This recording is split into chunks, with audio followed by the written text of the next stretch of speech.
The American Anti-Freedom Movement. Most Americans do not want freedom. And it's a shame. There's very few of us here in America and the world that really want true freedom.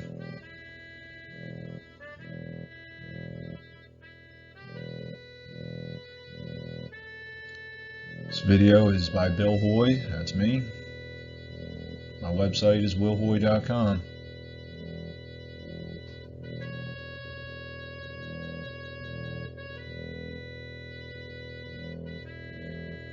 For starters, I have a message for anyone who will want to tell me to move to another country if I do not like it here in America. Why don't you move to another country?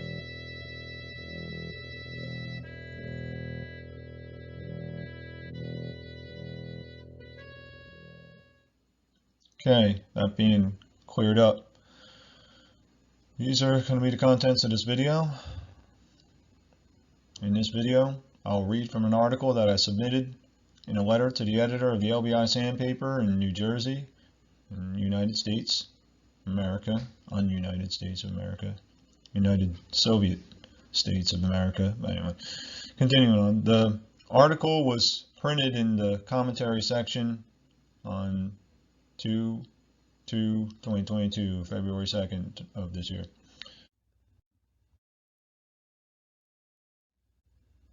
Here's a little picture of the article in the paper there.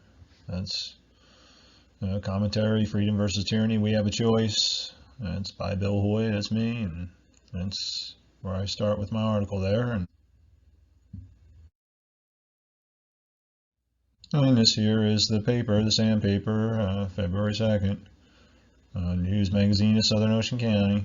It's New Jersey. There's the sandpaper.net.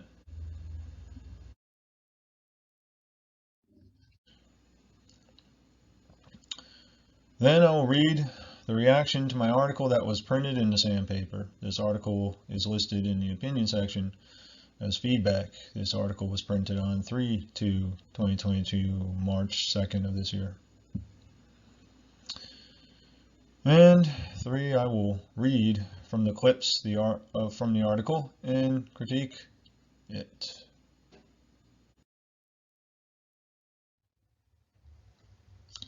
My reason for doing this video. The purpose of this video is not to engage in a personal attack on the writer of the March 2nd, 2022 feedback article. If the writer of the critique of my article was the only person in America who thought like he did, I would not give a shit. I do not take this personally. I am making this video because millions of Americans think like the writer of the 3/2 article. It is because of this that Americans and people of the world are living in slavery. The slavery of humanity is increasing. When I say most Americans do not want freedom, I mean this literally. Just to be clear, there are variations on a spectrum between Americans that want to mildly curtail freedoms on one end to the worst of the worst Americans who want freedom destroyed almost completely at the other end of the spectrum. It is not unreasonable to be concerned about what others will do in a truly free society. We have to face our fears and have the courage to be truly free.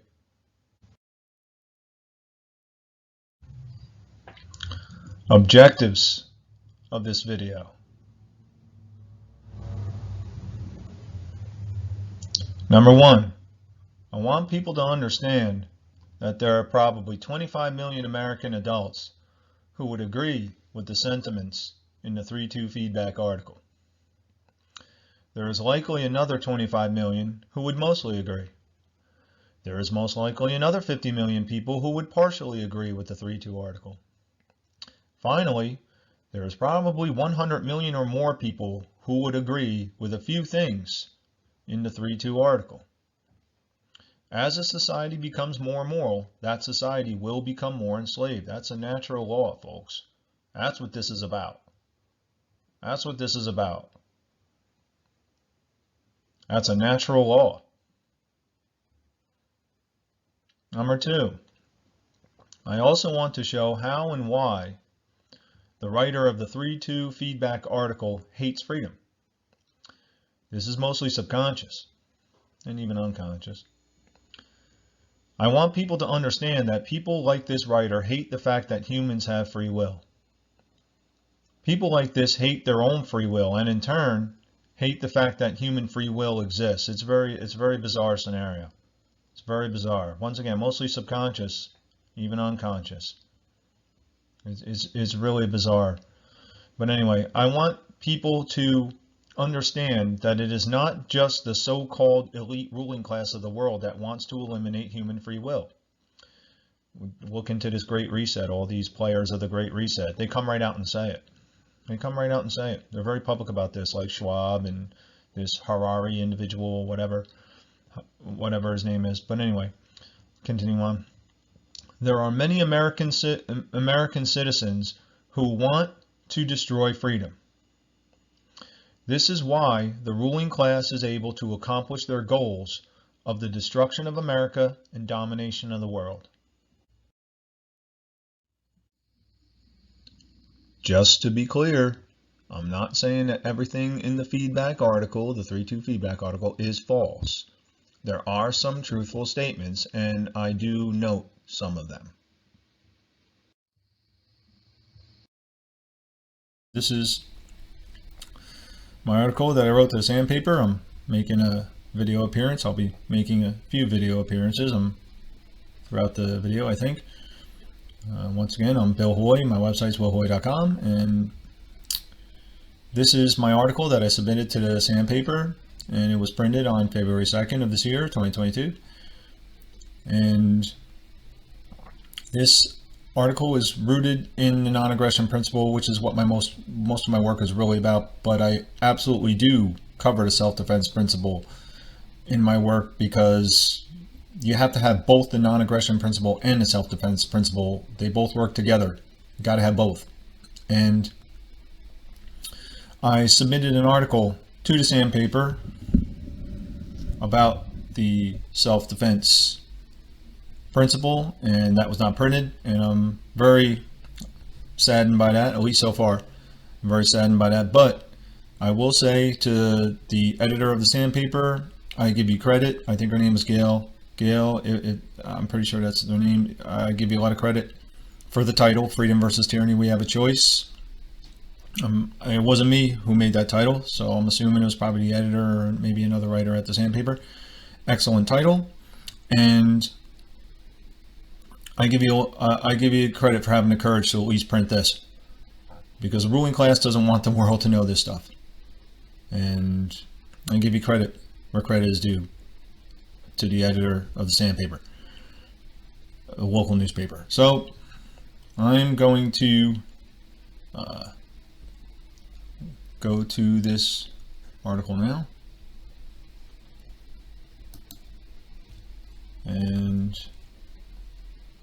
I'll read from this, and then we'll move on. I think I will. Does anyone notice that America is becoming more totalitarian?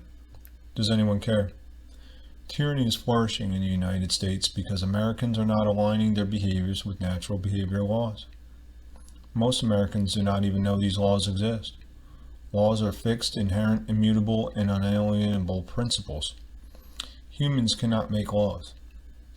Humans cannot change or eliminate laws. Humans make rules and call them laws. Laws of behavior apply to all humans. Physical laws, such as gravity and thermodynamics, cannot be changed or altered by humans. This is the same with behavioral laws. The results of natural laws exist whether humans know, understand, and align with these laws or not. Humans have the gift of free will. Natural behavioral laws work in two ways. The amount of freedom in a society is proportionate to the amount of objective moral behavior in a society. Conversely, the amount of slavery is proportionate to the amount of immoral behavior in a society. Morality is objective. A moral behavior is any action that does not initiate physical harm to another sentient being.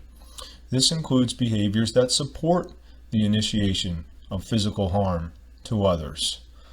This is not pacifism. We choose to either align with the laws of freedom or not. I could refuse to align with the law of gravity and walk off a 4-story building. No matter what happens, I'm going to fall to my death. Even if I have a propulsion device, at some point I will descend to the surface of the earth. Gravity is constant. Gravitational force can be different due to the masses of objects and the distances between them. However, gravity itself is always present and constant throughout the whole universe. The results of behavioral laws can be different depending on how much or how little humans align with these laws individually.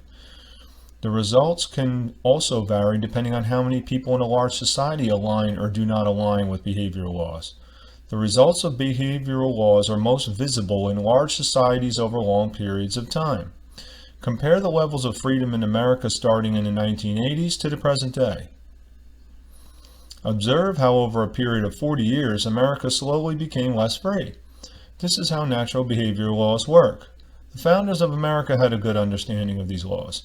In the Declaration of Independence it says, all men are created equal, that they are endowed by their Creator with certain unalienable rights. Rights do not come from kings or governments. Only privileges come from a ruling class.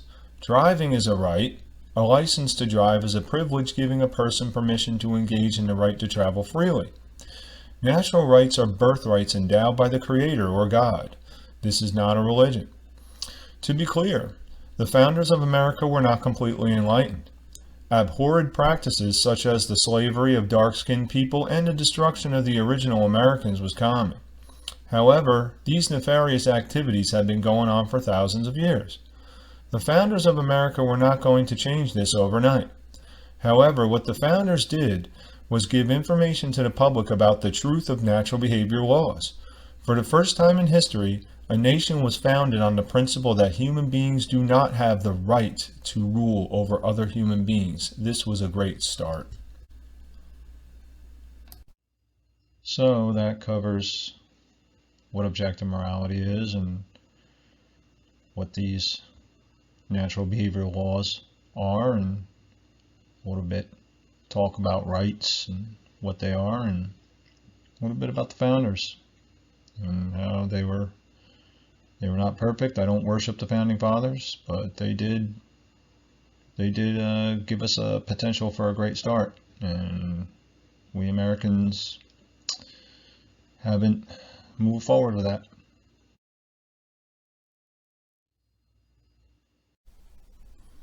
Alright, this is Ralph Thayer's response to my article here. Let's enlarge this. There we go. Okay. And here it is, taking freedom to extremes. Have we lost our minds? Feedback. It's March 2nd by Ralph Thayer. In response to the February 2 column, Freedom versus Tyranny, We Have a Choice, much as I would like to believe that humankind has a natural moral compass leading to an agreed upon standard of natural law, I would think our history proves otherwise. War and subjugation of others are as old as Cain and Abel, if you want to be biblical about it, and humans have brought destruction to a high art. The founding fathers didn't invent inalienable rights, the so-called natural laws. They cribbed it from John Locke, who borrowed it from St. Thomas Aquinas, who likely expanded the ideas of Cicero, who grabbed it from the Greek philosophers. Somebody's got to learn about something somewhere, right? There has always been a hope by people of good will that others will do the right thing always. People don't, hence the ongoing rebellions against despots, kings, dictators, and lousy bosses. Luke 6:31 doesn't even work. I hear the word tyranny being raised up as if anything that abridges a person's freedom of movement or choice is somehow an illicit attack on their very being. We are all familiar with the phrase, in quotes, your right to swing your fist ends at the tip of my nose. You can make the moral argument that no one has the right to swing their fist in the first place, but it still happens on a regular basis, along with shooting, stabbings, beatings, etc., proving the need for a positive law to control that negative. Taking freedom to extremes. Have we lost our minds? And it's by Ralph Thayer. It is correct to be extreme about objective, universal morality. Okay, number one, it is correct to be extreme about the adherence to natural laws that create the conditions of human slavery when a society engages in behaviors that initiate harm to other sentient beings. I don't want to live in fucking slavery, dude. I have free will, I'm free, and I know and understand objective universal morality, and I want to live in a society that aligns with natural behavioral laws of objective morality and that gets freedom. Fucking damn right I'm extreme about that. Number two, it is correct to be extreme about not wanting humans to have harm initiated against them. Yeah, it's absolutely correct to be extreme about not wanting to fucking hurt people, not wanting to initiate harm to other people and animals. Well, let's not go too far here. Number three, it is correct to be extreme about people having the right to defend themselves against any initiation of aggression. Once again, defending themselves, not subjective, objective. When someone initiates aggression towards others, those people who are the victims of the initiation of aggression have the right to defend themselves against anyone. Anyone, doesn't matter what their title is, doesn't matter what country they're from. Anyone and everyone. All humans have the right to defend themselves. It's correct to be extreme about that. Number four, Ralph asks, have we lost our minds? Yes, Ralph, we have. People who support and engage in the initiation of physical harm to other sentient beings have lost their minds. Number five, legitimized violence is the epitome of insanity. Legitimizing violence. Legitimizing it. Government. That's absolute insanity, thinking that certain people have the right to engage in violence against others who don't comply with their wishes. That's the epitome of insanity. Number six, yes, there are many people that take their freedom to extremes. However, these kind of people, they use their freedom to support and participate in subjective moral views. These people who take their freedom to extremes are moral relativists. Their morality is not objective and universal. It's relative. It's relative to their whims and their beliefs and their cultural beliefs and stuff like that. They're subjectively moral. That's not what I'm talking about here. I'm talking about objective, universal morality. And I explained all this in my article, Ralph. Did you read it? Doesn't look like it. Continuing on. Okay, so let's start off with Ralph's contents of Ralph's article here. And underneath I have some contents from my original article. And I'm going to start with the agreed upon standard of natural law. Ralph, all of you in America and the world who think that that's what this is about. It's not about humans getting together and agreeing on what laws are. That's not objective. That's subjective. Okay? Natural behavioral laws, see right here, top first full sentence here in my article, laws of behavior apply to all humans. I'll continue. Physical laws such as gravity, thermodynamics cannot be changed or altered by humans, and this is the same with behavioral laws. And the results of natural laws exist whether humans know, understand, and align with these laws or not. It's not about an agreed upon standard. It's not about humans making rules and calling them laws. This is not about an agreed upon standard. Morality is objective, as you can see I underlined it there in my content. There, my article. Morality is objective. And that's a behavior, any action that does not initiate physical harm to another sentient being and includes supporting the initiation of physical harm to other sentient beings. And we choose to either align with the laws of freedom or not. And that's it. That's the way these laws work. I could refuse to align with gravity and walk off a tall building, and no matter what happens, I'm going to fall to my death. You obviously didn't read the article, Ralph. And I know all the people who laugh with you at my article would think the same thing. Because you're people who don't want to take the time to look into the truth. You just want your fucking truth. Okay? And then, of course, next he's mocking me. I say he's mocking me. See, let me just take a look at this. So he says, much as I would like to believe that humankind has a natural moral compass, I'm going to get to that in a little bit more, but in a minute or two. But it's not about believing, Ralph. It's not about believing in anything. Agreed upon standard, believing in an agreed upon standard. The laws of behavior apply to all humans, period. And all beings with the capability of higher intelligence just on this planet, it just happens to be humans. But he's mocking me here when he says, I would think our history proves otherwise. Like, duh, take a look at our history, stupid. Humans don't have a natural moral compass, and you know, he's being very cynical,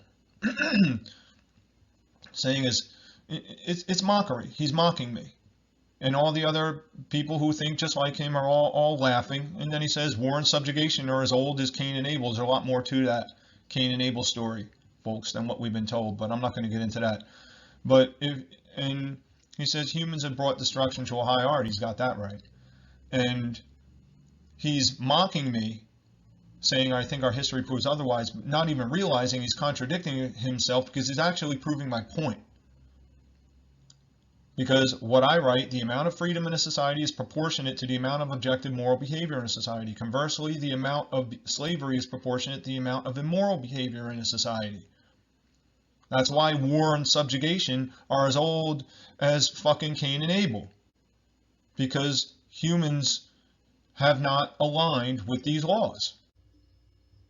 Okay, just a little further evidence that Ralph and his people who think like him don't want to look into, and that's Ralph's response at the top. War and subjugation of others are as old as Cain and Abel, if you want to be biblical about it, like he said. I've been over that.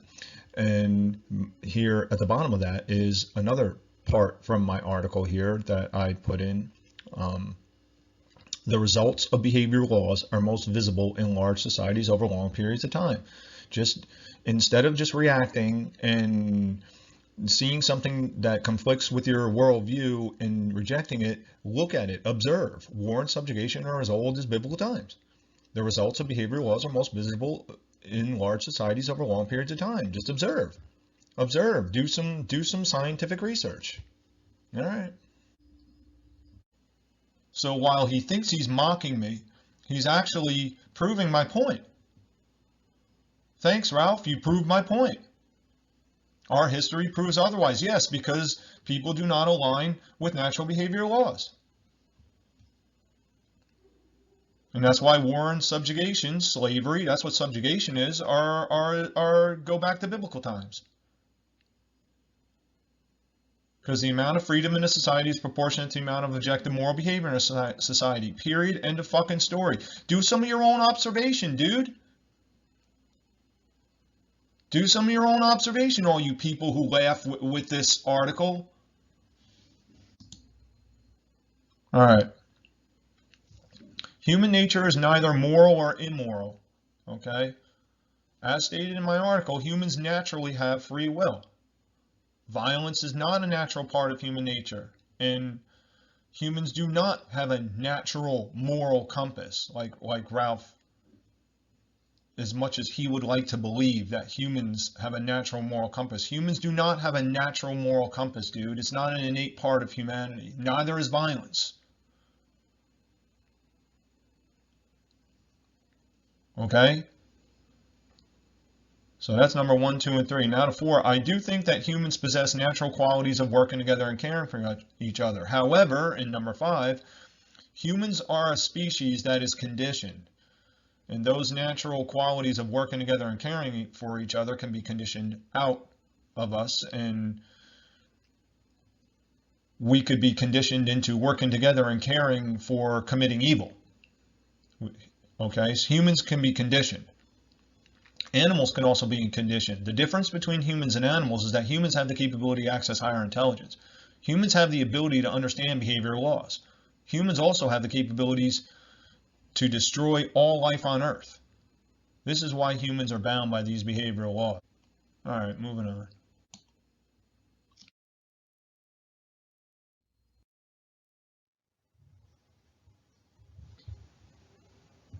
Okay, to the main theme here, the American Anti-Freedom Movement. Just a little summation of what I've covered so far. To the content. People who hate freedom will refuse to accept the evidence of the existence of objective universal morals. The violence and subjugation in human history is proof that universal laws of objective morality exist. As a society becomes more immoral, that society will become more violent, chaotic, and enslaved. I know I keep saying this. I keep saying this because people aren't fucking getting it. Continuing on. People who hate freedom will insist that the violence and subjugation that existed in human history is an innate characteristic of humans. It is not, folks. I went over that. Continuing on. In turn, freedom haters advocate for more violence, chaos, and slavery to prevent violence, chaos, and slavery. Ralph asked, have we lost our minds? Yes, we absolutely have lost our minds. That's the epitome of insanity. Moving on. Freedom haters also advocate for the formerly mentioned measures to punish people. Under this paradigm, freedom haters can attempt to justify violent punitive measures for subjective crimes. Freedom haters will attempt to justify violence and subjugation as punishment for behaviors that they find to be distasteful and threatening to their perceived existence. For example, subjective rules called laws, like the prohibition drug laws, what they call prostitution, laws against prostitution. Let's see. Also, mandates, vaccine mandates, coercing people with the threat of the loss of employment to take vaccines, ingest something into their body because the freedom haters think that people who don't take vaccines are going to get them sick, that kind of shit. All right, continuing on.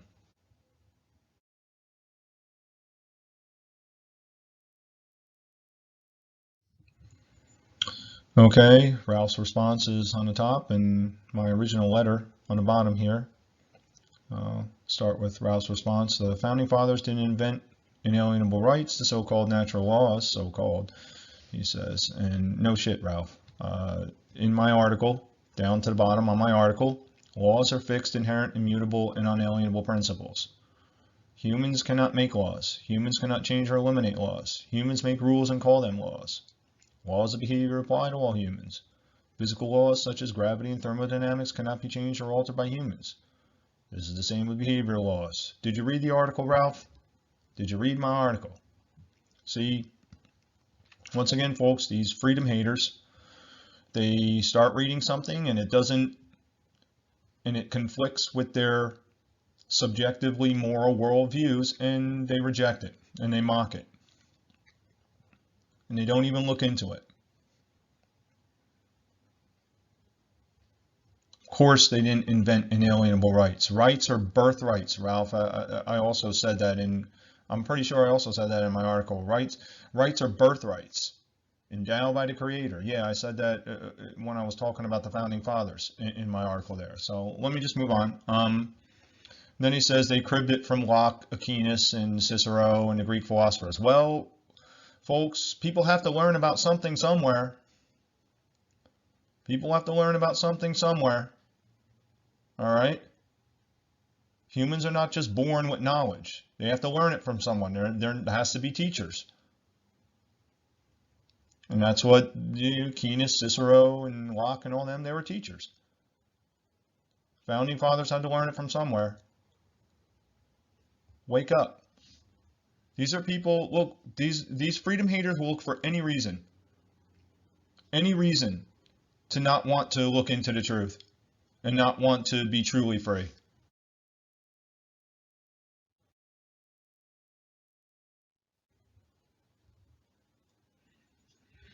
Continuing on.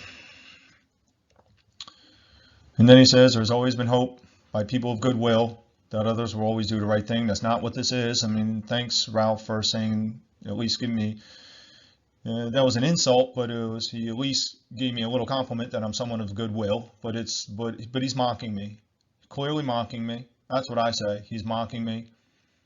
And that's not what this is about, Ralph. This is not about me thinking that, wishing that people will do the right thing always. It's not what this is about. These are natural behavior laws. These are laws. And it doesn't matter whether people do the right thing objectively moral or not. The consequences are going to be what they're going to be. Either we do the right thing and align our behaviors with objective morality and we get more freedom, or we refuse to do the right thing and do the wrong thing and align our behaviors with immoral behaviors that go against objective morality, initiating physical harm to other sentient beings, supporting the initiation of physical harm to other sentient beings, and we get increased slavery. Period. End of fucking story. That's how this works. Did you read the article, Ralph? Did you read the article? You're mocking me, but yet you didn't even read the article. You didn't even look into it. So he says, people with goodwill will always hope people will do the right thing. But, continuing on, people don't, and hence the ongoing rebellions against kings and despots, dictators, lousy bosses. Now I'm going to get to that, but first I just want to point out, folks, these freedom haters, I say, absolutely think that what the colonists did in the 1700s here in America was wrong. Absolutely. Absolutely. Absolutely. These freedom haters will say that what the colonists did in the Revolutionary War, which once again, I'm not really big into rebellions. I mean, God forbid someone actually rebels against someone that's engaging in violence against them. That's what these freedom haters think. They hate. Let me just try to stay focused. I'm not big into revolutions. We've had a revolution. We revolved all the way around back to where we were, even worse than back here in America than we were in the 1700s. I'm about evolutions, not revolutions. But let me just continue and try to stay focused. These freedom haters absolutely think that what the colonists did in the American Revolution was violence. And it was not violence. They did not violate anyone's rights. Their rights were being violated, and they used righteous self-defense. The colonists used righteous self-defense against the king and his enforcers. Okay?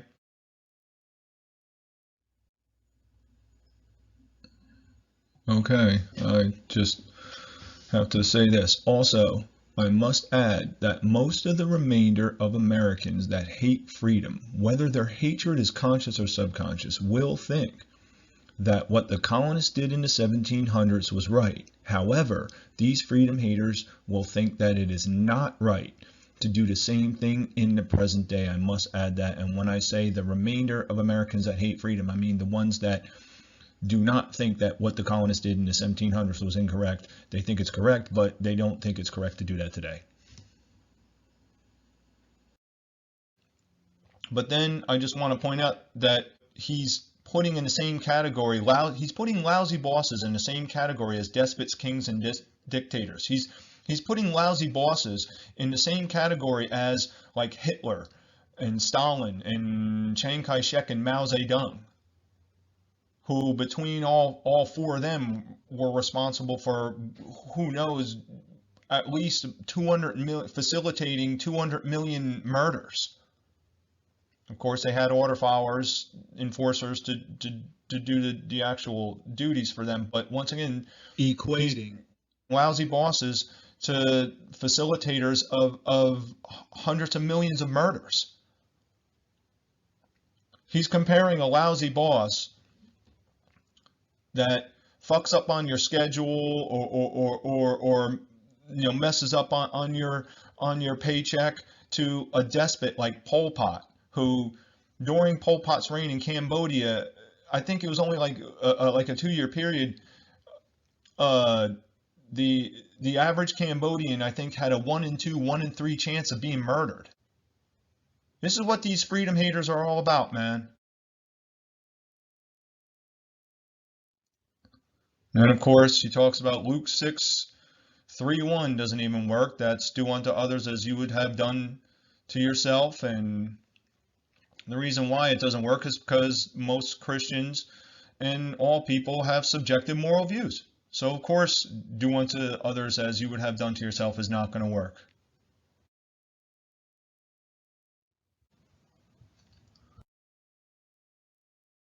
So Luke 6:3-1 doesn't even work. Well, guess what, Ralph? This verse does work. Let's play it. Matthew 7:16. You shall know them by their fruits. As a society becomes more immoral, that society will become more enslaved. This is probably one of the best verses in the Bible. All these phony Christians don't even want to look into this. And all these freedom haters preaching their Bible verses don't want to look into this. You shall know them by their fruits. And what are the fruits of America, Ralph? Well, let's just look at what Ralph says. War and subjugation are as old as biblical times. Why, Ralph? You shall know them by their fruits. Not aligning with objective moral laws. And what are their fruits? War and subjugation. What are the fruits of humanity? War and subjugation. Because people do not know, understand, and align with natural behavioral laws.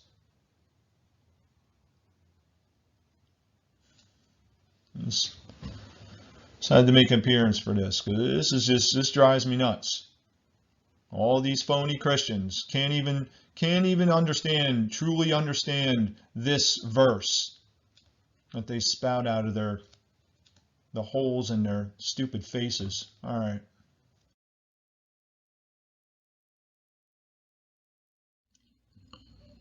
Okay, to the third paragraph, I'm going to read from the first sentence here.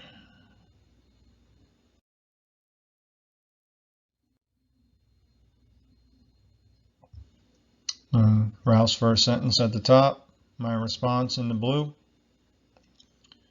Ralph says, I hear the word tyranny being raised up as if anything that abridges a person's freedom of movement or choice is somehow an illicit attack on their very being. In the blue, I respond, any restriction of a person's ability to make a free will choice is tyranny. Humans must be allowed to be free to make choices. However, if a person chooses to engage in a behavior that initiates harm to others, this person loses their right to remain unharmed. You're free to make moral choices, but as soon as you start making immoral choices, you're not free anymore. You forfeit your freedom when you make immoral choices, objectively immoral choices. Continuing on, when people choose to support and engage in immoral behaviors, like theft, assault, murder, and rape, they must be punished.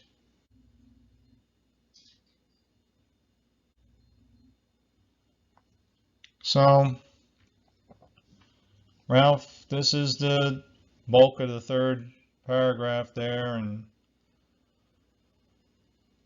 Ralph just says that You can make a moral argument that no one has the right to swing their fist, and I'll just summarize it. No one has the right to engage in violence, but it still happens on a regular basis. Okay? Proving the need for positive law, and I somehow a part of it got cut off, but that's not, no harm. There is positive law. There is positive law. It's moral laws. It's objectively moral, universal, natural behavior laws, and we align with them. And when people initiate aggression, like shooting, stabbings, and beatings, we punish them. That's how it works.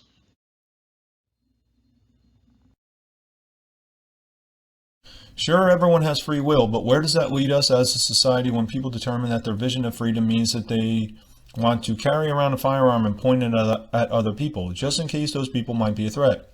Or beyond that, pull the trigger. Who just lost their freedom? The person lying on the ground in a pool of blood, or the shooter? Was the choice to pull the trigger a moral one? On what basis? Yes, I deliberately chose to go there because much of the talk of tyranny revolves around the federal government deliberately trying to keep people healthy, well, and grounded in reality. That's scary. Never would I have believed that individual states would deliberately codify into law the notion that one citizen could kill another with no repercussions based on a perceived threat. Yet that is what we have in 22 of 50 states with the proliferation of the Castle Doctrine. Missouri is taking it to the next level with the introduction of a bill that even one of their prosecutors deemed a Make Murder Legal Act. Have we lost our collective minds? Why would anyone want to be a member of a police force in a state that's eager to revert back to the Wild West? Oh, there's an exception to the bill. You'll go to jail if you shoot the police. Anyone else is fair game. Never would I have believed that teachers and medical workers will come under attack based on a belief that teaching actual history, tending to mental health and well-being, or offering a potential life-saving vaccine, key note there, was an infringement upon freedom. What's even more disturbing is that those fulminating these attacks are not passive parties simply passing on information. They are people and organizations deliberately passing on disinformation to a gullible populace and making a ton of money doing it. You know, like people like me, right, Ralph? I'm making a ton of money. In this information age, it doesn't matter if the information is true or not. What matters is how many eyeballs you can get glued to your screen and how many donations you can collect. So, okay, Ralph admits everyone has free will. That's good. And then he says, well, where does that lead us if people determine that their vision of freedom means they want to carry around a firearm and point it at other people just in case it might be a threat? Well, you know what, Ralph? The police do that. Police do that a lot of times, and he says beyond that, pull the trigger. Police do that a lot of times, and he asks who just lost their freedom. Person lying on the ground in a pool of blood or a shooter. And there's many, there are, I'm going to say many police situations where that is the case. I'm not saying every time a policeman shoots someone that they've murdered them, but it does happen. And was the choice to pull the trigger a moral one? On what basis? And Ralph, I answered that in my article. And I'm going to get to that. Didn't read the article. And folks, these freedom haters hate self-defense. They hate it. They hate self-defense. They hate it, period. Because they hate themselves. Self-defense is about love of self. And unfortunately, people get consumed by fear, and they have that subjective view of self-defense where it's okay to defend yourself against a non-governmental street thug, but against a governmental enforcer, you're not allowed to defend yourself. It's got that subjective self-defense views, but folks, freedom haters hate self-defense. They hate it. They want to destroy it. So what is this all centered in?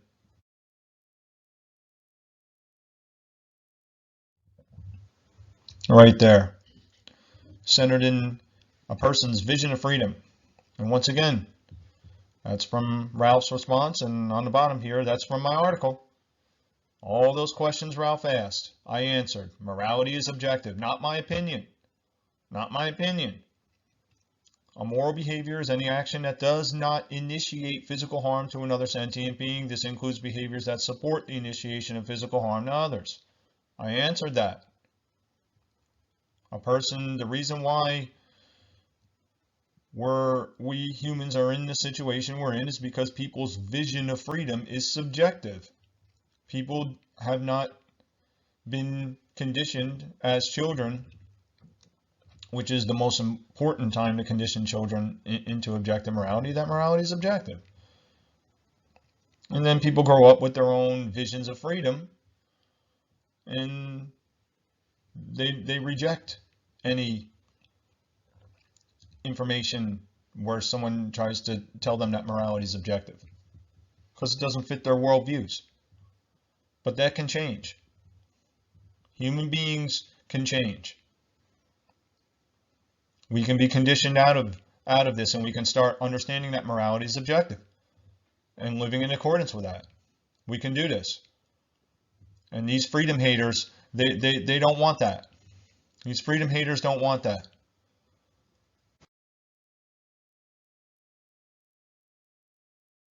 All right, moving on to the next paragraph here.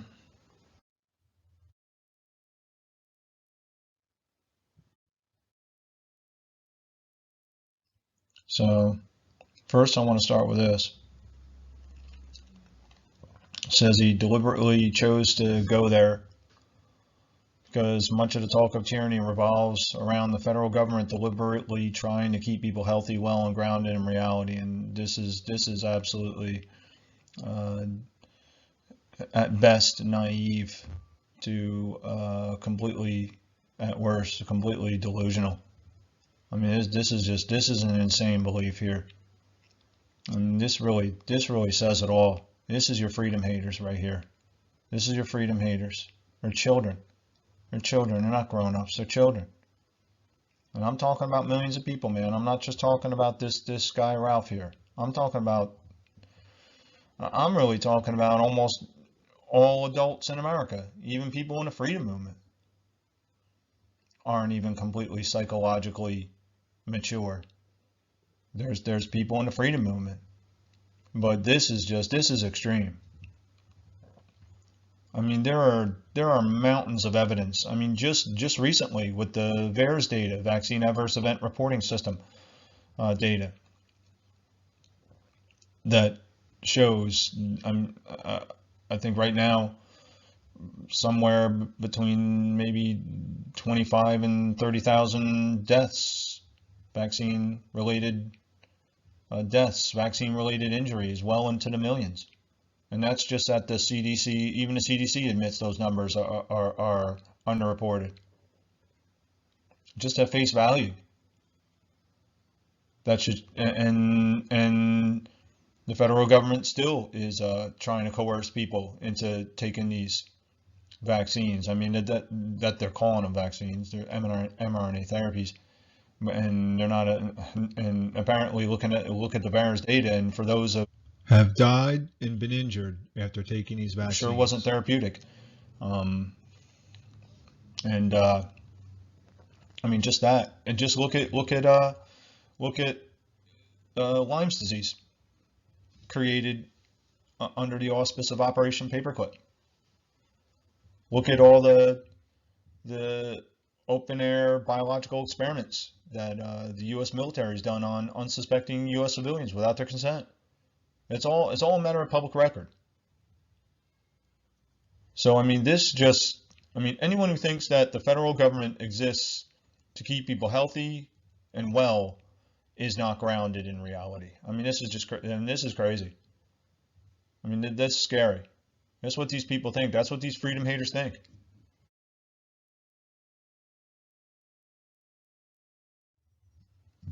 And here you go. Ralph's talking about the Castle Doctrine there, and talking about individual states apparently, from what he says, codifying into law. Once again, humans cannot create laws. Humans make rules, call them laws. The notion that one citizen can kill another with no repercussions. Why does that happen? Why does that happen? Once again, because people do not understand that morality is subjective. People don't understand that morality is objective. People don't align their behaviors with that. That's why you get this kind of stuff. And while the Castle Doctrine is aligned, I say I've looked into it.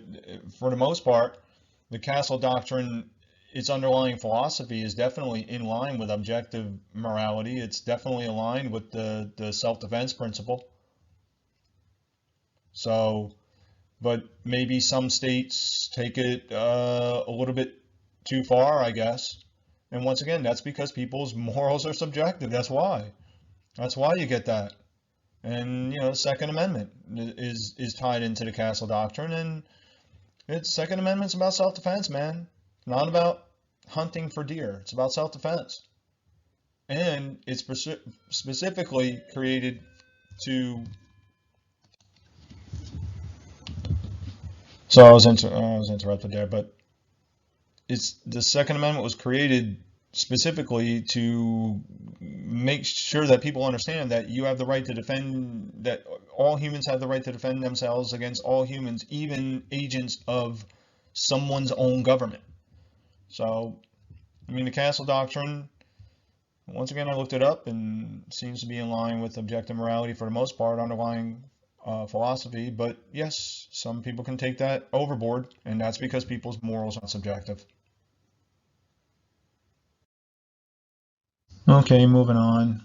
Really, this whole page is one big giant rant, but I do just want to mention just one little thing about the Castle Doctrine. Castle Doctrine, it's like stand your ground, defend yourself in your home and stuff like that. And just want to mention that the whole idea, once again, the whole idea of the state is that a ruling class, there's a ruling class that has a right, certain human beings have the right to rule over others, and all the Castle Doctrine is just a ruling class giving the slave class permission to engage in a natural right, which is the principle of self-defense. So I'm going to move on. So on the top, that's Ralph's responses, and on the bottom here are some notes I wrote. So Ralph, once again, talking about the state, the whole idea of the state, subjective morality, the belief that certain human beings have the right to rule over other human beings, which is false. And Ralph wants to start talking about Missouri is introducing a bill that one of their prosecutors deemed a make murder legal act. And in my notes here in the gray, I talk about legal does not mean moral. Illegal does not mean immoral. Legal and illegal are subjective concepts. And even when legal aligns with moral and illegal aligns with immoral, it's redundant. And the only thing that's true in nature, folks, is whether a behavior is objectively moral or objectively immoral. Period. End of story. That's the only thing that matters. Legal and illegal is bullshit. So it's just permission. Permission from a ruling class. That's what legal and illegal means. But so then Ralph, of course, he keeps asking this question, have we lost our collective minds? And I've already answered that. Obviously, the whole world has lost their fucking minds. But anyway, the rest of this top paragraph is just a rant. I'm not getting into it. And then this paragraph underneath this is more ranting. And I'm just going to point out in the gray on my next note here. Keep in mind the reference to offering a potentially life-saving vaccine. That's going to later be one of Ralph's contradictions, or he's going to contradict himself. And also in my notes, I just want to mention Ralph refers to organizations deliberately passing on disinformation to a gullible populace and making money doing it. And I mentioned, yeah, Ralph, like CNN, MSNBC, and Fox, right? And not that there isn't disinformation on the internet, plenty of that, but obviously Ralph is, and people like him are not taking into consideration the very sources of their information, which I think he's on the left side of the dichotomy, probably CNN, MSNBC, is also a huge disinformation platform. And for those of you freedom haters who Want the violence of what is called government to only promote your worldview? There's the Disinformation Board, the Department of Homeland Security's Ministry of Truth. Oh boy, isn't this great? Yep. The government will tell you what the truth is. All these freedom haters, as long as it gels with their worldviews, they'll love it. It's great. Keeping people grounded in reality, right, Ralph? And also, Ralph mentions, here's a contradiction. He mentions a gullible populace, and well, Ralph, I would absolutely say that you have contradicted yourself, because you mentioned previously that people, that obviously in so many words you don't think that it's tyrannical, that what the federal government is doing is tyrannical, that the federal government is just existing to try to keep people healthy, well, and grounded in reality. And if that's not gullible, Ralph, I don't know what is. I mean, that is absolutely gullible. Anyone who thinks that is gullible beyond gullible. So once again, this is just more, yeah, Ralph, yeah. We have lost our collective minds. Anyone who thinks like this definitely lost their minds. Moving on.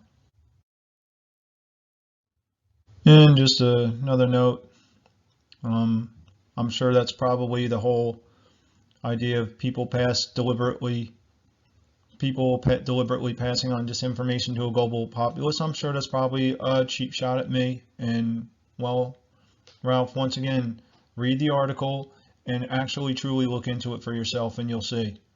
I'm not deliberately passing on disinformation. I'm passing on the truth. Okay, I'm going to do just another summation of what I've covered since the last summation.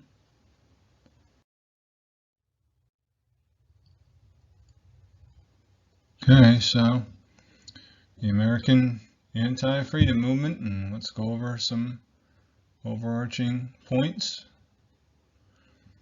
Freedom haters do not align their behaviors with beneficial Christian teachings like Luke 6:31 and Matthew 7:16 because their understanding of morality is subjective.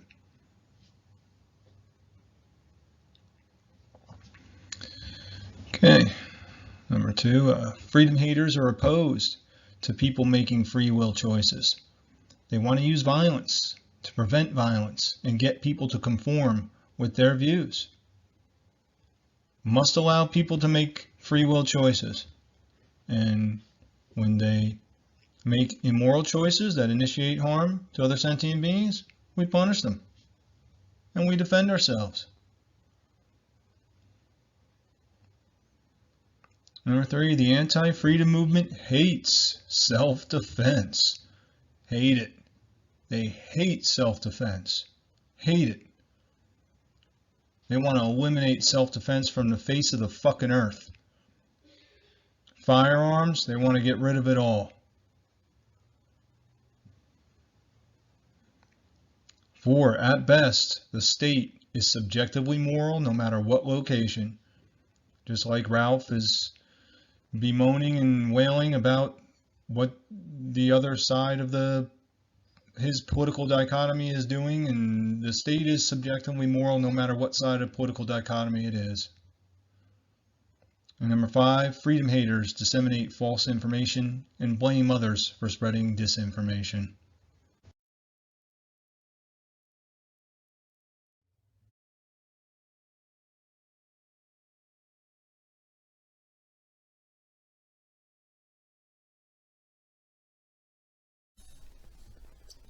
Yes, our nation's founders believed in the principle of individual rights and freedoms. Unfortunately, the definition of the individual at the time did not include women, tribal nations, or any person who was not free, as in quotes.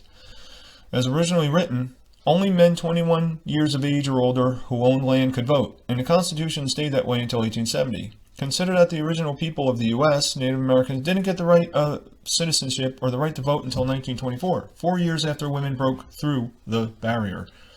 Metaphor.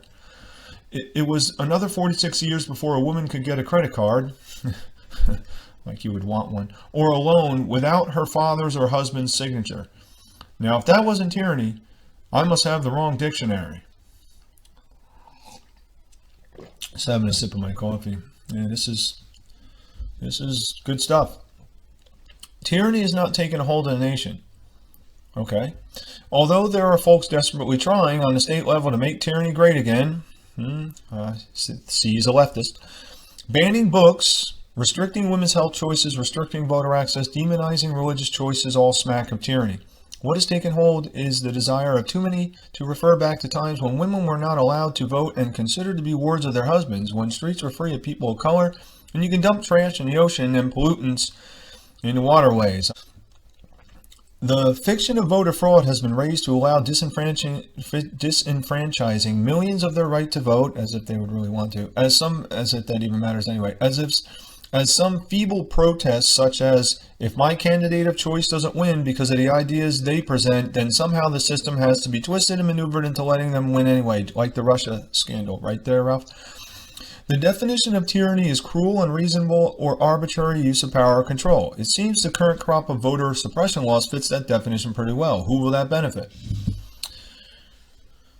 Clearly, we are living in a time that has heaped burden upon burden on the shoulders of the middle class. It does at times feel out of control. Is there still a middle class? I don't know, Ralph. But the answer is not to burn down the law and declare every individual nation unto oneself. That's anarchy. Uh-oh, can't have that. The solution is electing a government or of representatives that recognizes it exists to serve the common good and makes the laws that work for all, not just the power and the wealthy, not just the powerful and the wealthy, not just for a political party.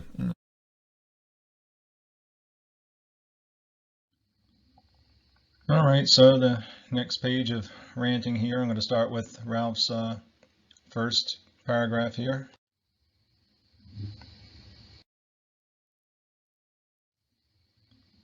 And Ralph's first paragraph is on the bottom, and my original article is at the top. And I'll start with Ralph's response at the bottom. Yes, our nation's founders believed in the principle of individual rights and freedoms. I agree with that. In fact, I would even take it further. The founders didn't believe, they knew it. They were deists. But continuing on, Ralph says, unfortunately, there's the tyrannical things that were going on at the time, and he lists those, and yes, those are true. But once again, obviously, Ralph didn't read the original article, because I said, going to the top, the founders of America were not completely enlightened, abhorred practices such as slavery and the destruction of the Native Americans was common, and I did make the point that these nefarious activities have been going on for thousands of years. That is not an excuse. That's not an excuse, okay? I'm not making excuses. What I'm trying to say is these practices that Ralph is listing at the bottom here, which is pretty much what I said, the same thing, I just didn't mention the women, have been going on for thousands of years, and the founders were not going to change that overnight. And what the founders did was give information to the public about the truth of natural behavioral laws. They didn't have a complete understanding of those natural behavioral laws, but they had a good understanding of them, and they aligned with their behaviors with their understanding. And for the first time in history, a nation was founded on a principle that human beings do not have the right to rule over other human beings. That was the Declaration of Independence. Now I'm going to go into what Ralph has listed these tyrannical things here in his first paragraph here, and I'm going to explain something to you. Okay, so just want to show you, immorality outweighs morality. That's what I say. The evidence absolutely shows. And I have in the blue moral actions, in the red immoral actions, and in the blue are some of the moral actions that the overturning of the tyranny that Ralph was correctly describing. But I just want to get right into this. So I'm going to start in the blue here under moral actions. Women, dark-skinned people, and tribal nations can vote. Now I'm going to go over to the next box in the first row.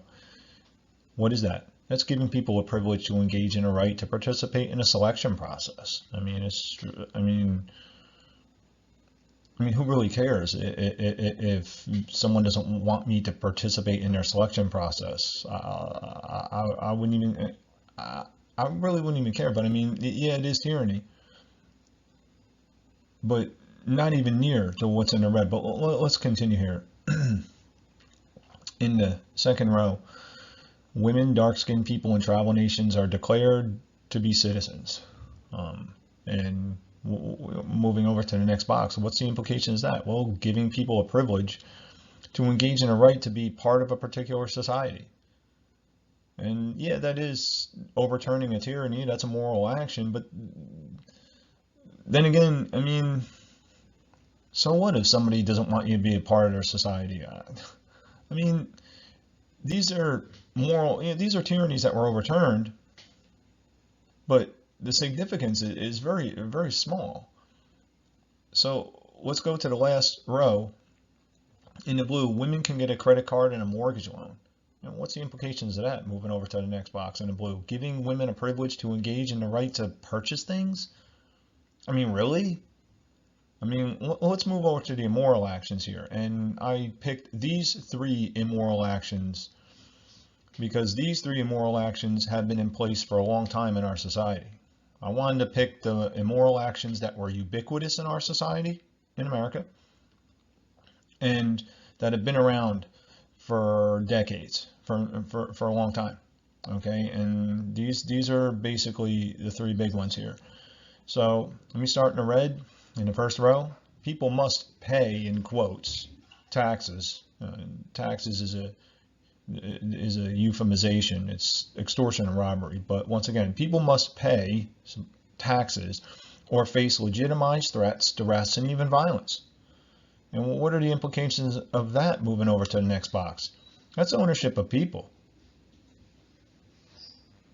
Your body, time, and energy spent is not all yours. There is no property ownership. Period. Property taxes. You don't own your property. Whoever you pay your property taxes to, that's who owns your property. Even when you pay off your mortgage. Your time spent, time and energy spent, real currency, your body, what you do with your body. Someone's making a claim on that. That absolutely drowns out getting a privilege to vote in to participate in some selection process. Absolutely drowns that out. And people think that this is perfectly legitimate. It's absolute ownership of people. Absolutely drowns out the moral actions. Going down to the next row, you must have a driver's license to travel via driving a vehicle. What's the implications of that? Moving over to the next box. Ownership of people. You do not have the right to travel freely by driving your own vehicle. That's an absolute claim of ownership on your right to travel. And once again, people will think that this is just fine. People actually think that having a driver's license makes someone a better driver. Look at all these people out here and the way they drive. I'm sure they all pretty much have driver's licenses. You kidding me? I mean, this absolutely drowns out getting a privilege to be a part of a society. I mean, this absolutely drowns this out. These immoral actions drown out these moral actions.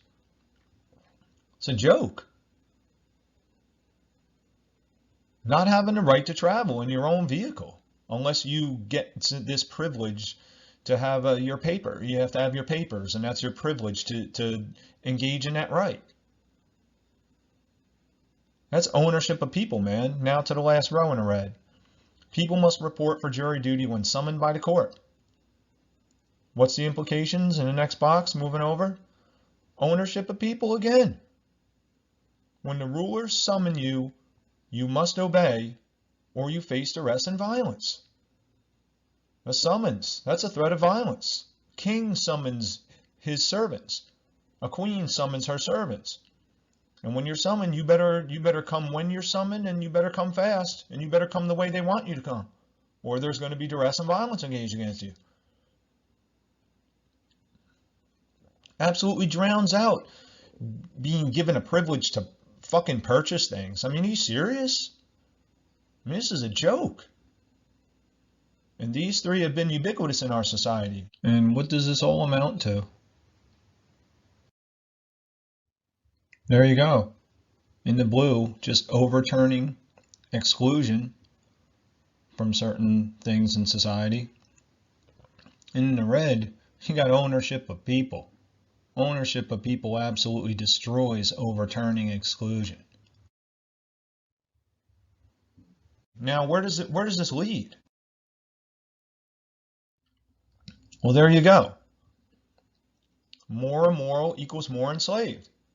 So those past three things we've allowed in our society to become legitimized and a part of our lives,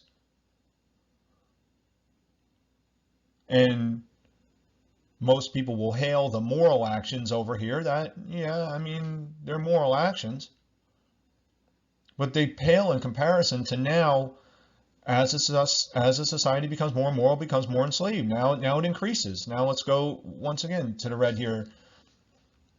Prohibition rules, forbidding the use of certain drugs. What is that? That's ownership of people. Your body is not yours. Bodily sovereignty is non-existent. Next row, vaccine mandates in order to maintain employment. Ownership of people. You do not have the right to make certain medical choices. And then in the last row, lockdowns, shutdowns of businesses. Ownership of people. The implications. Your life and livelihoods are not your own. Your business is not yours. Now, these three immoral actions are not completely ubiquitous across our society. The prohibition rules, there are some areas of American society that are overturning some of these rules and stuff like that.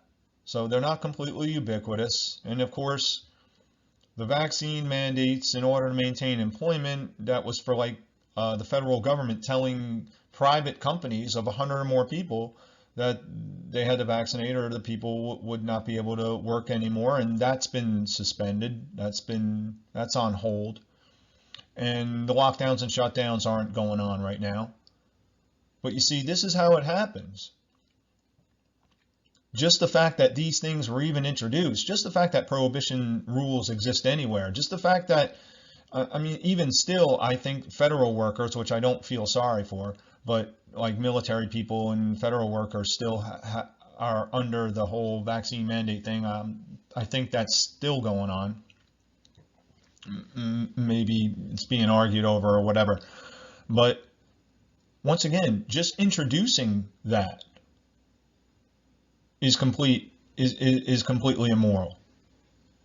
I mean, just these three things, once again, they're not ubiquitous, they're not everywhere, and some of them aren't going on anymore. You know, the mandates and the lockdowns, they're not going on anymore, for at least for most people.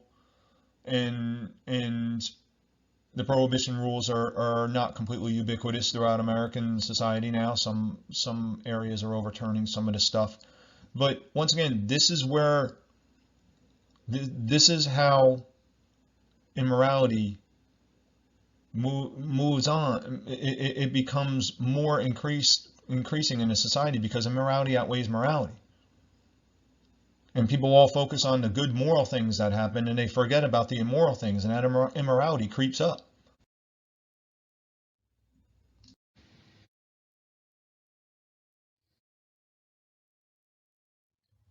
So now I'm going to just be focusing on the next paragraph where Ralph claims that tyranny has not, that's Ralph's response up at the top there, tyranny has not taken hold of the nation.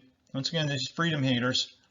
Although there are folks desperately trying on a state level to make tyranny great again. That's a political reference. Sometimes, reading this a little bit, I think it's possible he may think that I'm a fucking Trump supporter.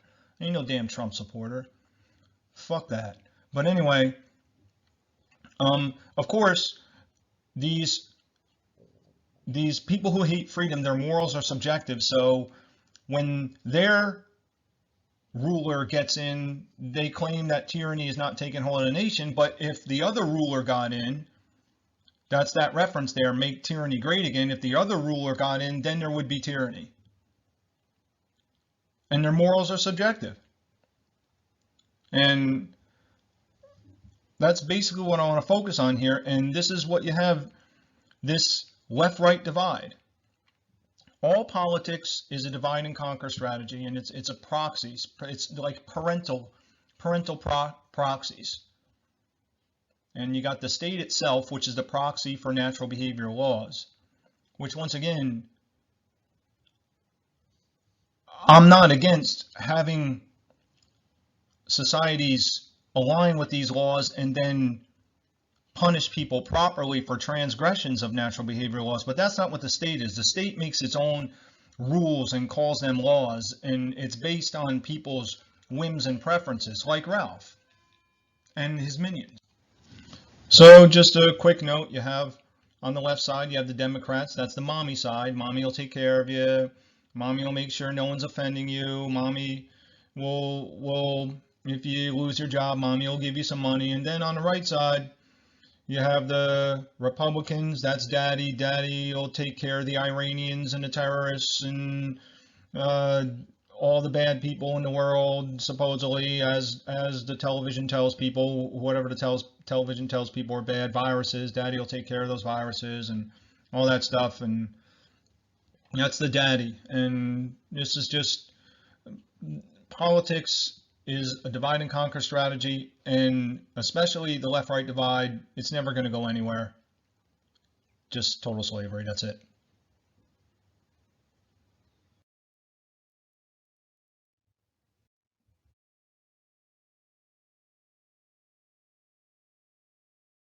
Here he mentions restricting women's health choices, okay, and it's a contradiction here I just want to point out.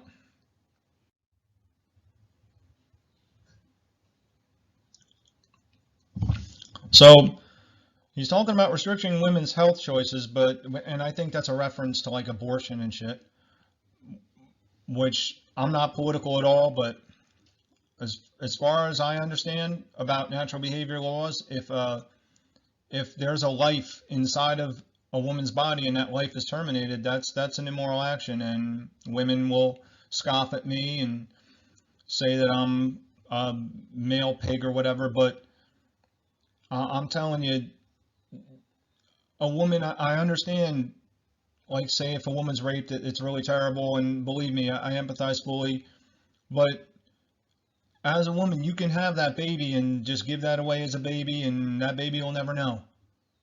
And you can move on with your life. But I don't want to go talk too much about that.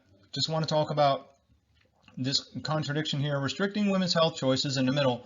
And previously he said, yes, I deliberately chose to go there because the talk of tyranny revolves around the federal government deliberately trying to keep people healthy, well, and grounded in reality, keeping people healthy and well. Okay, but here he's talking about as a form of tyranny, restricting women's health choices. That's the people that are, he says, trying to make tyranny great again, and which is all subjective, and it's a divide and conquer tactic. But so he's talking about the federal government trying to keep people healthy and well, but then he's talking about how the other people on the other side are trying to restrict women's health choices. But then he talks about offering a potentially life-saving vaccine. But you want to talk about restricting women's health choices, Ralph, what about the women, what about the nurses who are terminated from their jobs for not wanting to vaccinate? That would be restricting women's health choices, wouldn't it? Were they really offered a potentially life-saving vaccine by the federal government trying to keep them healthy and well? Look at the VAERS statistics.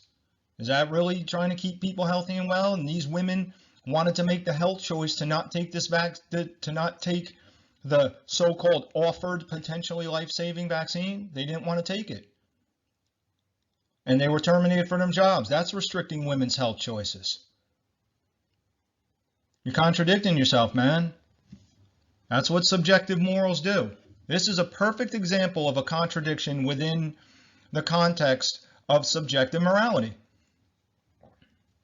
Moving on. Next, he's talking about, he's ranting here. I didn't get to the demonizing religious choices. He talks about demonizing religious choices. Well, what about the people who wanted to practice their choice they wanted to choose to practice their religions in their church, and they were banned from doing it during the lockdowns, and some tried to hold like a church meeting, and they were I think some people were arrested. I can't remember. It's all shit.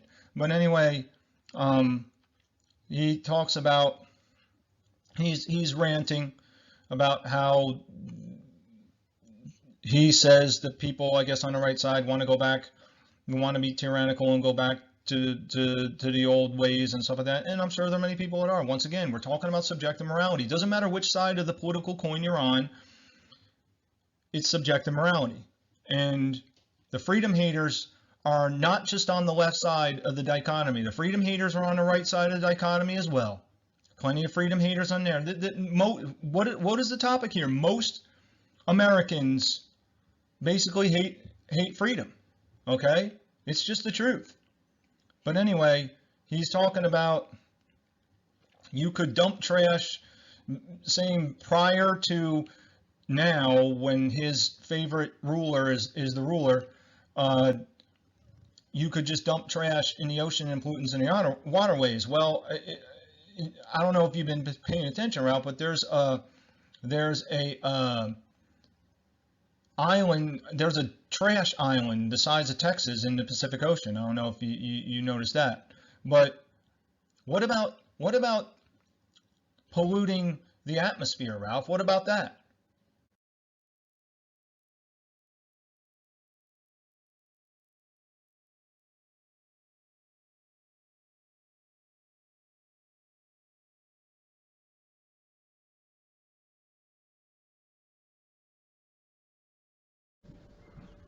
Look at that shit.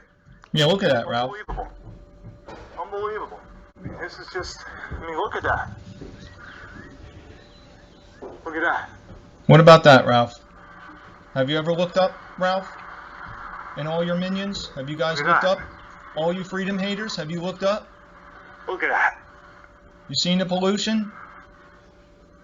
It's mass pollution. Look at that. Look at that mass pollution. How can anyone think that this is okay? How can anyone think this is okay? I just can't even concentrate with this. I can't even concentrate.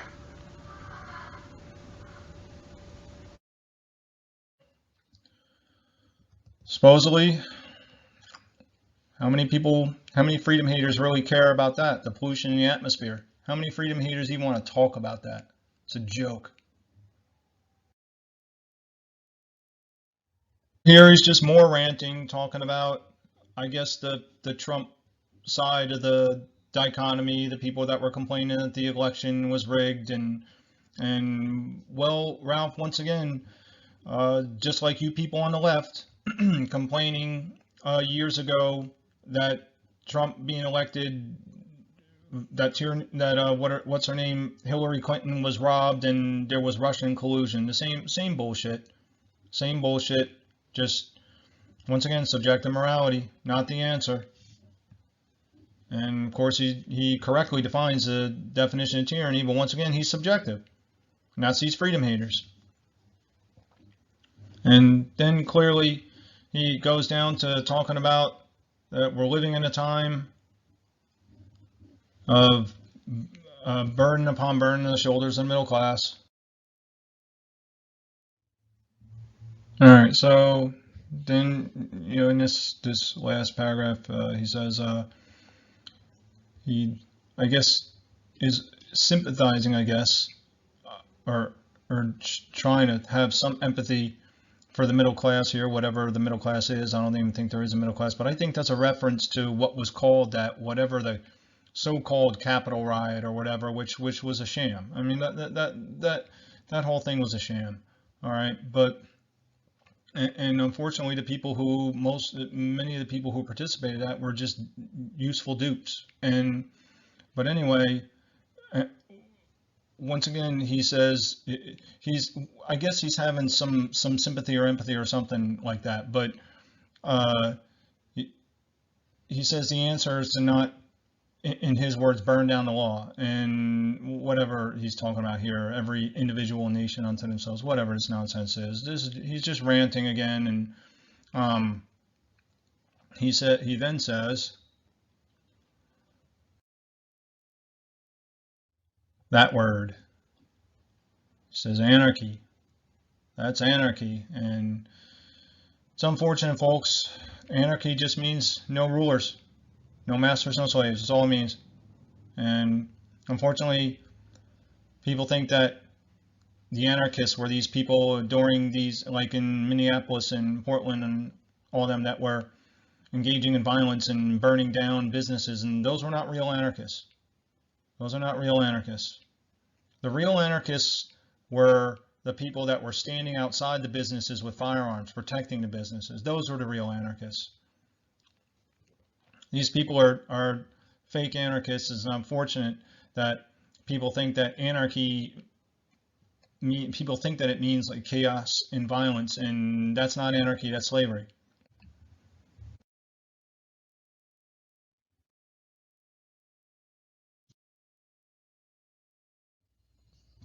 Okay, the typical solution.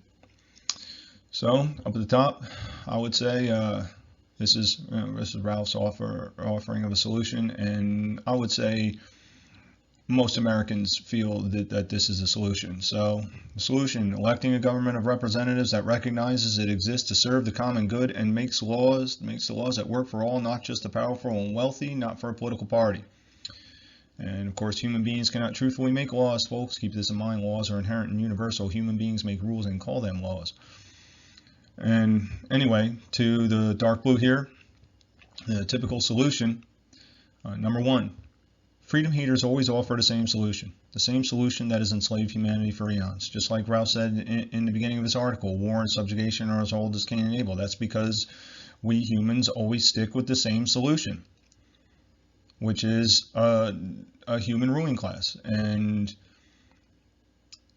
it started in the ancients with kingship, and now it's rule by oligarchies. And folks, it's the same thing, and it's just going to get us deeper and deeper into subjugation.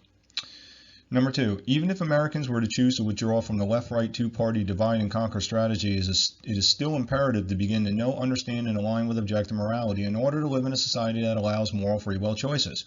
So even if we were to move away from the worst of the worst, which is the left-right paradigm, and look to a third party that's, say, like the Green Party, for example, that's their value systems are not aligned with the powerful and the wealthy or a political party or whatever, okay? We still have to begin to know, understand, and align with objective universal laws, because, see, that's the causal factors, underlying causal factors. When the whole idea of electing representatives to serve the common good, that's what we've been doing forever, and once again, that's a band-aid. It's trying to fix the problem from the level of the symptoms and not get into the underlying causal factors, which is understanding that morality is objective and these are laws. These are laws, and we must align with them. So even if we look to move away from the left-right paradigm and still have this governmental system, but it's more moving away from the whole powerful and the wealthy and all that stuff, we still have to begin to know, understand, and align with objective morality in order to eventually get to a society of true freedom. It's just the way it is. So number three, the anti-freedom movement does not want to begin the process of knowing, understanding, and aligning with objective universal moral laws because they know it will eventually lead to the end of human rulership and begin true freedom. And that's just the truth. That's just the truth. Number four, freedom haters want to continue the divide and conquer style of human rulership because they want to use violence to promote their worldviews. And that's really what this is about. That's what this is about. Both sides of the political dichotomy here in America Just as long as they have their ruler that is in line with their worldview, to use violence to promote their worldview, they don't care. That's really what this is. They just want their brand of human rulership. That's all this is. It's a shame.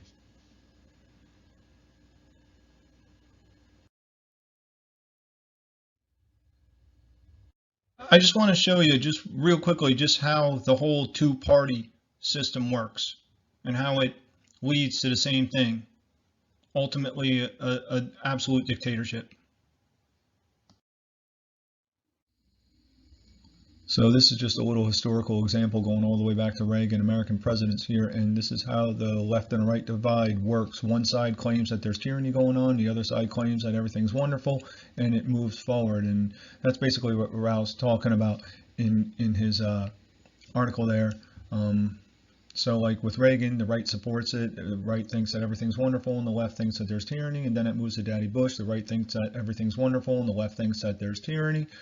And then that moves to Bill Clinton, and the right does not support Bill Clinton, and the right claims that there's tyranny, and the left claims that everything's wonderful. And then on to baby Bush, and the right thinks that everything's great, and the left thinks that there's tyranny. And then that moves to Obama, where the right thinks that there's tyranny going on, and the left supports it. Left thinks that everything's wonderful. And then to Trump, where the right thinks that everything's wonderful, and the left claims that there's tyranny. And then to Biden, which is flips to the other way around, which is what Ralph was talking about in his article there, how he thinks everything's wonderful because his side is in there. But if the other side was in there, it would be tyranny. But what Ralph doesn't realize or doesn't care about is that both sides participate, and that's what happens. It's either fascism or socialist communism. Which one do you want, left or right? And that's how this works. And the whole thing moves forward because both participate, both keep the system going. Whether or not they support what's actually going on or not, they all support the establishment, because both sides, the left and right, support the moving forward of tyranny. So, and all these people, both left and right, are part of the establishment, and that's the way it works.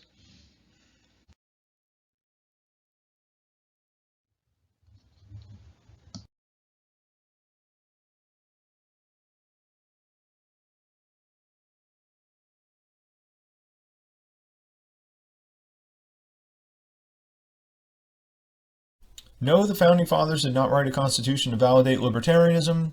They did write a document that outlined a blueprint for how a nation could govern itself without a king, and wrote into that document the way to change it through amendments as times demanded it. The rule of law means we do have to live a life within its constraints. Do we really want to live in a nation where anyone gets to do their own thing, no matter the impact on their neighbor?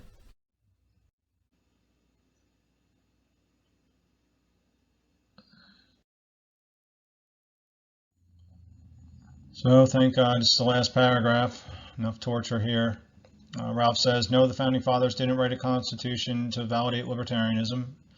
They wrote the document to outline how a nation could govern itself without a king, and change it through amendments as times demanded. And yeah, I agree with that. And I wasn't mentioning, I didn't mention the Constitution in my original article. All I mentioned was the Declaration of Independence, which I'm plenty fine if we would have just stayed right there.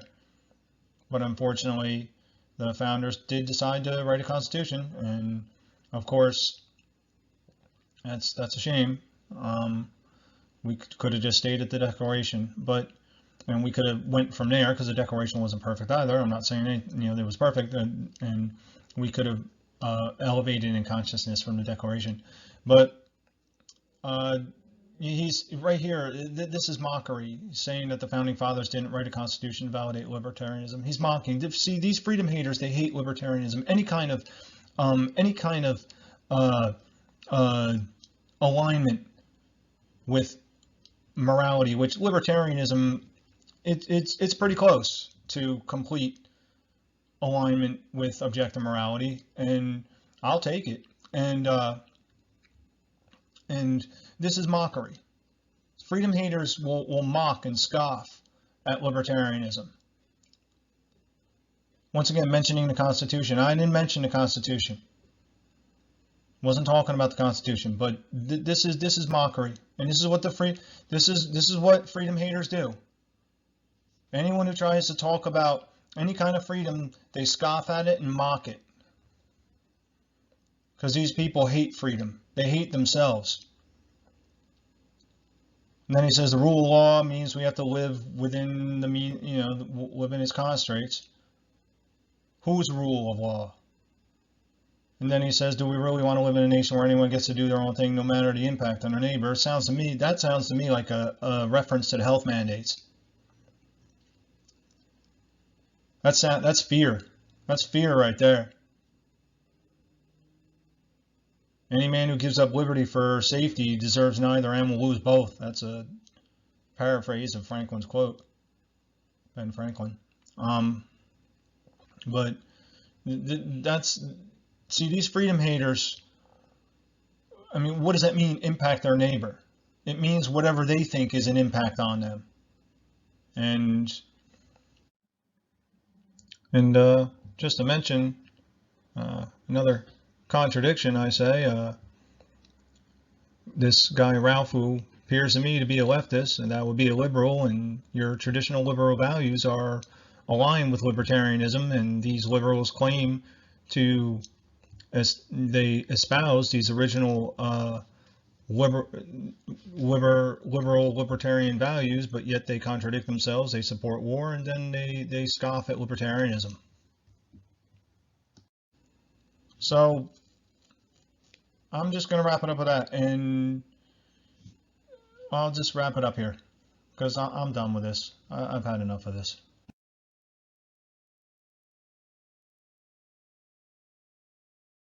Okay, just a final summation, and I'm going to wrap it up.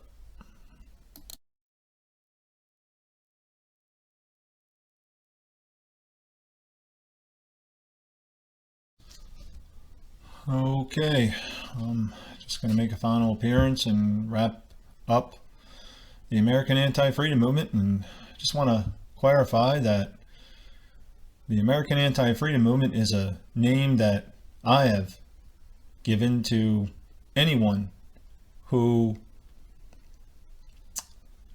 does not completely love and cherish their own free will and others' free will, and that varies on a spectrum.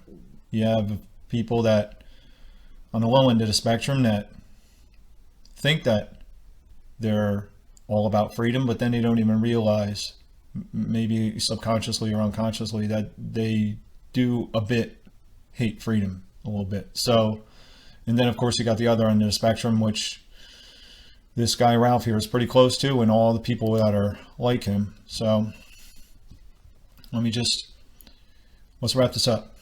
So, number one, freedom haters focus on the types of tyranny that fit their worldviews. That whole left-right divide.